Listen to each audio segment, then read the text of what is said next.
Hi hello నమస్తే welcome to మనం TV.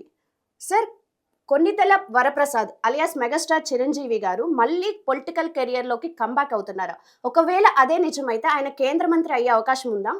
Ramya, Chiranjeevi గారు మళ్ళా రాజకీయాల్లోకి రాబోతున్నారు. హ్మ్. కేంద్ర మంత్రి కాబోతున్నారు. ఈ వార్త పెద్ద ఎత్తున ప్రచారంలోకి రాబోతుంది. అవును. గత కొన్నాళ్ళుగా రకరకాలుగా ఒక రాష్ట్రపతి అంటారు, ఇంకొకరు ఉపరాష్ట్రపతి అంటారు, ఇంకొకరు రాజ్యసభ సభ్యులు అంటారు. ఇప్పుడు హ్మ్. ఏకంగా కేంద్ర మంత్రి ఇవ్వబోతున్నారు. ఇట్లా రకరకాల వార్తలు చిరంజీవి చుట్టూ తిరుగుతున్నాయి. ఒకటి మాత్రం వాస్తవం. ఏదవుతారో అనేది పక్కన పెడితే ఏదో ఒకటి కేంద్రం చేయాలనుకున్నది, దేశ రాజకీయాల్లో చిరంజీవిని మళ్ళా పెట్టాలనుకుంటుంది అనేది మాత్రం వాస్తవం. కారణం ఏంటి అంటే, ఒకటి ఆంధ్రప్రదేశ్‌లో బీజేపీ చాలా పెద్ద ఎత్తున ఎదగాలనుకుంటుంది. ఒక ఓకే. సామాజిక వర్గాన్ని తన వెనకాల ఓన్ చేసుకోవాలి అనుకుంటుంది. పవన్ కళ్యాణ్‌ని పెద్ద ఎత్తున సాటిస్ఫై చేయాలి. రెండోది ఆ కుటుంబానికి ఉన్న చరిష్మాని పూర్తి స్థాయిలో వాడుకోవాలి. పైనుంచి సౌత్ ఇండియాలో బీజేపీ అనుకున్నంత ఎదగట్లేదు. చిరంజీవి గనక కేంద్రంలో ఒక పెద్ద పదవి ఇచ్చేస్తే ఆ ఇంపాక్ట్ తెలంగాణ మీద, ఆంధ్రప్రదేశ్ మీద ఉంటది. తెలంగాణ, ఆంధ్రప్రదేశ్ మీద మాత్రమే కాదు, సౌత్‌లో కూడా ఉంటది. కర్ణాటకలో ఉన్న తెలుగు వాళ్ళ మీద, తమిళనాడులో ఉన్నటువంటి తెలుగు వాళ్ళ మీద అక్కడ చాలా పెద్ద ఎత్తున ఉండే అవకాశం ఉంది. సో, కేంద్ర రాజకీయాల్లో చిరంజీవికి ప్రాధాన్యత కల్పించాలి అనేటువంటిది. ఓకే. ఎందుకంటే రాష్ట్ర రాజకీయాల్లో ఆల్రెడీ పవన్ కళ్యాణ్ ఉన్నాడు. ఆంధ్రప్రదేశ్ రాష్ట్ర రాజకీయాల్లో అవును. డిప్యూటీ సీఎం హోదాలో ఉన్నాడు. అవును. కాబట్టి ఇప్పుడు రాష్ట్ర రాజకీయాల్లో చిరంజీవి ప్రయారిటీ ఇవ్వడం ద్వారా వచ్చేదేం లేదు కొత్తగా.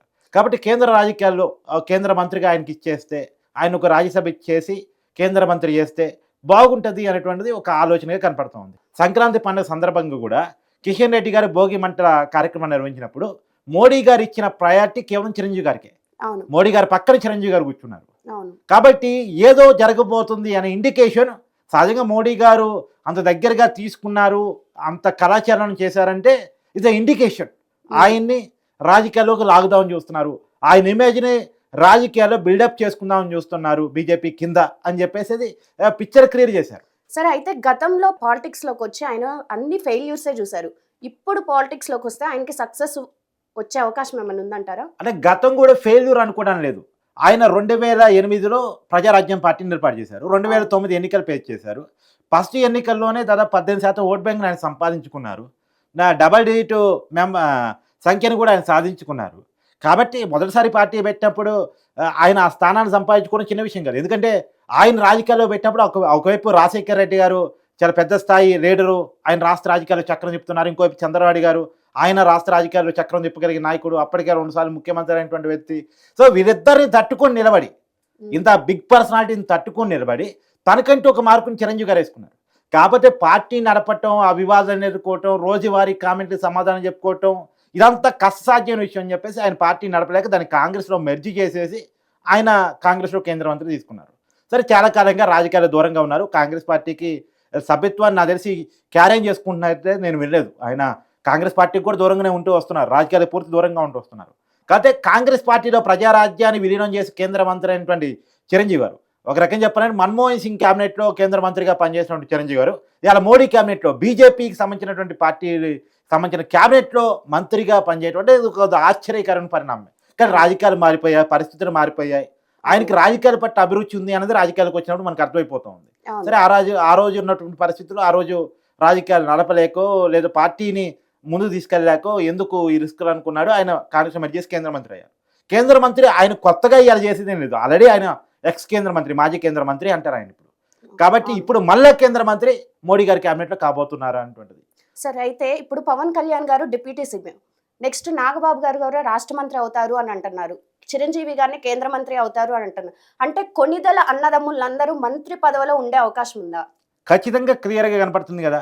చిరంజీవి గారిది ఇప్పటికి ఇంకా క్లారిటీ లేదు. ఇంకా కొంత ఊహాగానం. కానీ నాగబాబు గారు రాష్ట్ర మంత్రి కాబోతున్నారని స్వయంగా చంద్రబాబు నాయుడు గారు తన లెటర్ హెడ్‌లో ప్రకటించారు.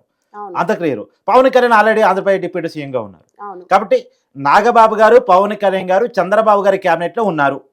ఓకే. అదే నాగబాబు గారు అఫీషియల్‌గా ఇంకా ప్రమాణ స్వీకారం చేయాల్సింది. పవన్ కళ్యాణ్ గారు ఆల్రెడీ ఉన్నారు. వాళ్ళిద్దరూ క్లియరు. ఇక చిరంజీవి గారు మోడీ క్యాబినెట్‌లో గనక చేరితే, ఇక వాళ్ళ కుటుంబంలో ఉన్నటువంటి అన్నదమ్ములు ముగ్గురు కూడా రాష్ట్ర జాతీయ రాజకీయాల్లో యాక్టివ్‌గా ఉన్నట్టే లెక్క. అవును. సో, పాలిటిక్స్‌లో యాక్టివ్‌గా ఉన్నట్టే లెక్క. అవును. కాబట్టి వాళ్ళకి ఈ కాలం నిజానికి వాళ్ళెప్పుడూ రాజకీయాల్లో 2008 నుంచి కూడా ఉన్నారు. మొత్తం కుటుంబం ఉంది. చిరంజీవి గారు ప్రజారాజ్యం పెట్టినప్పుడు నాగబాబు గారు యాక్టివ్‌గా ఉన్నారు. పవన్ కళ్యాణ్ గారు యువరాజ్యం అధ్యక్షుడిగా ఆ రోజు పనిచేశారు. సో, రాజకీయాల్లో వాళ్ళకి వాళ్ళు నిరూపించుకున్నటువంటి వ్యక్తులు. ఇయాల నాగబాబు అంటే పవన్ కళ్యాణ్ గారి పేరు చెప్పుకొని చిరంజీవి గారు రాజకీయాల్లోకి రావాల్సిన అవసరం లేదు. రాజకీయాలు తనకు మార్కు చిరంజీవి గారు గతంలోనే క్రియేట్ చేసుకున్నారు. నాగబాబు గారు జనసేనకి కానీ అప్పుడు ప్రజారాజ్యం పార్టీకి కానీ సర్వీస్ చేస్తూ ఆ సర్వీస్ ద్వారా పదవిని పొందే ప్రయత్నం చేస్తున్నారు. మొన్నటి ఎన్నికల్లో ఆయన ఎంపీగా నించోవాల్సి ఉంది నాగబాబు, కానీ బీజేపీతో పొత్తు కోసం అని చెప్పేసి సీఎం రమేష్కి అనకాపల్లి సీట్ ఇవ్వటం కోసం గ్రౌండ్ వర్క్ చేసుకొని కూడా సీట్ వదిలేశారు నాగబాబు గారు. సో ఆ ప్రయారిటీలో ఆయనకి రాష్ట్ర మంత్రి వస్తుంది. సరే, అయితే ఇప్పుడు పవన్ కళ్యాణ్ గారు డిప్యూటీ సీఎం అయ్యారు. ఒకవేళ ఆయన డిప్యూటీ సీఎం కాకపోతే వీళ్ళు పొలిటికల్ ఇంట్రెస్ట్ చూపించే వల్ల చిరంజీవి కానీ నాగబాబు గారు కానీ అంటే ఆయన డిప్యూటీ సీఎం అవ్వటానికి కూడా వాళ్ళ సాక్రిఫైస్ కూడా ఉంది, చిరంజీవి గారి సాక్రిఫైస్ ఉంది. అంటే ఆయన తమ్ముని చేయించాడు, ముందుకెళ్ళమని చెప్పాడు. సరే, పవన్ కళ్యాణ్ చేసిన పోరాటం ప్రజలు మెచ్చుకున్నారు, అది వేరే విషయం. సరే, తర్వాత నాగబాబు గారు పార్టీ కోసం చాలా వర్కౌట్ చేశారు. ఈవెన్ పిఠాపురంలో పవన్ కళ్యాణ్ గెలుపు కోసం, ఎందుకంటే పవన్ కళ్యాణ్ గారు రాష్ట్రం మొత్తం తిరగాలి కదా, రాష్ట్ర లీడర్ కదా, ఎన్నికల ప్రచారం కోసం. కానీ పిఠాపురంలో కూర్చొని నాగబాబు గారు పవన్ కళ్యాణ్ గెలుపు కోసం పనిచేశారు. సో ఎవరి సాక్రిఫైస్కి వాళ్ళకి దక్కుతున్న గుర్తింపుగా చూడాలి. ఇంకొక విషయం, ఖచ్చితంగా ఇది పవన్ కళ్యాణ్ దక్కుతున్నటువంటి గౌరవంగా చూడాలి. పవన్ కళ్యాణ్ మీద ఉన్నటువంటి గౌరవం, ప్రేమ ఇప్పుడు ఇక్కడ చంద్రబాబు నాయుడు కానీ అక్కడ మోడీ గారికి కానీ. ఎందుకంటే గత ఎన్నికల్లో ఆయన తీసుకున్నట్టు ఒక స్టాండ్, వైసీపీ వ్యతిరేక ఓటు చీరనివ్వకూడదు అని ఒక స్టాండ్ తీసుకున్నారు. ఆ స్టాండ్ తీసుకొని ఆల్రెడీ ఎడమొహం పెడమొఖంగా ఉన్నటువంటి టీడీపీని బీజేపీ కలిపారు, ఒక ఎన్డీఏ కూటమిగా రాష్ట్రాన్ని క్రియేట్ చేశారు. ఆ ఎన్డీఏ కూటమిగా ఆ కూటమి కలవటం ఫలితంగా రాష్ట్రంలో పెద్ద ఎత్తున గెలవటం సాధ్యమైంది. దేశంలో ఇలా మోడీ గారు మూడోసారి ప్రధానమంత్రి కావడానికి కారణమైంది. మోడీ గారు ప్రధానమంత్రి కావడానికి పవన్ కళ్యాణ్కి ఏంటి సంబంధం నువ్వు అడగొచ్చు. ఇవాళ దేశంలో ఎన్డీఏ కూటమి తెలుగు ఎంపీల మీద ఆధారపడి ఉంది.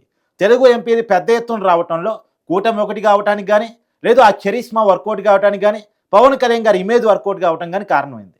కాబట్టి ఏది ఏమైనా రకరకాల అక్కడ మోడీ గారికి పవన్ కళ్యాణ్ ఉపయోగపడ్డాడు, ఇక్కడ బ్రహ్మాండంగా కూటమి వన్ స్టేట్గా గెలవడానికి పవన్ కళ్యాణ్ ఉపయోగపడ్డాడు. సో పవన్ కళ్యాణ్కి అందుకని చంద్రబాబు నాయుడు గారు కష్ట నష్టాల్లో ఉన్నప్పుడు, ఇబ్బందుల్లో ఉన్నప్పుడు ప్రయారిటీ తీసుకొని పొత్తును ఓకే చేయటం కానీ, ఆ టైంలో అండగా నిలబడుతుంది కానీ ప్రయారిటీస్తో డిప్యూటీ సీఎం చేశారు. ఏకైక డిప్యూటీ సీఎం, ఇంతకుముందు లేక 4-5 డిప్యూటీ సీఎం లేరు ఆంధ్రప్రదేశ్లో, ఒకే ఒక డిప్యూటీ సీఎం ఉన్నాడు పవన్ కళ్యాణ్. అతనికి ఇచ్చిన ప్రయారిటీ ఈ దేశంలో ఏ డిప్యూటీ సీఎంకి లేదు. చిరంజీవి గారు సక్సెస్ఫుల్ హీరో మూవీ ఇండస్ట్రీలో, ఇప్పుడు పాలిటిక్స్ లోకి వస్తే ఆయన మూవీస్ కి గుడ్ బై చెప్పే అవకాశం ఉందంటారా? గతంలో రాజకీయాల్లోకి వచ్చినప్పుడు సినిమాలకు గుడ్ బై చెప్తున్నానని చెప్పారు. తర్వాత రాజకీయాలు వదిలేసిన తర్వాత మళ్ళీ సినిమాల్లోకి వచ్చారు. ఇప్పుడు మళ్ళీ రాజకీయాల్లోకి వస్తే మళ్ళీ కేంద్ర మంత్రిగా తీసుకుంటే సహజంగా సినిమాలకు అంత టైం ఇవ్వలేరు. సో పూర్తిగా గుడ్ బై చెప్తారా, అడపా సినిమాలు వదులుతారా చూడాల్సిన పరిస్థితి కనపడుతుంది. కానీ పూర్తిగా గుడ్ బై చెప్తారా నేనైతే అనుకోను. గతంలో గుడ్ బై చెప్పి మళ్ళీ వెనక్కి వచ్చారు కాబట్టి ఒకరి రాజకీయాల్లోకి వస్తే సినిమాల శాతం తగ్గిపోద్ది. ఇప్పుడు పవన్ కళ్యాణ్ గారు రాజకీయాల్లోకి వచ్చిన తర్వాత సినిమాల శాతం తగ్గిపోలా? జనాల నుంచి వెయిటింగ్ పవన్ కళ్యాణ్ సినిమా కోసం అభిమానులు ఛానల్గా కొన్ని ఏళ్ళుగా వెయిటింగ్ కదా. కాబట్టి సహజంగానే రాజకీయాల్లో యాక్టివ్గా ఉన్నప్పుడు సినిమాలో టైం ఇవ్వడం కొద్దిగా కష్టమైంది.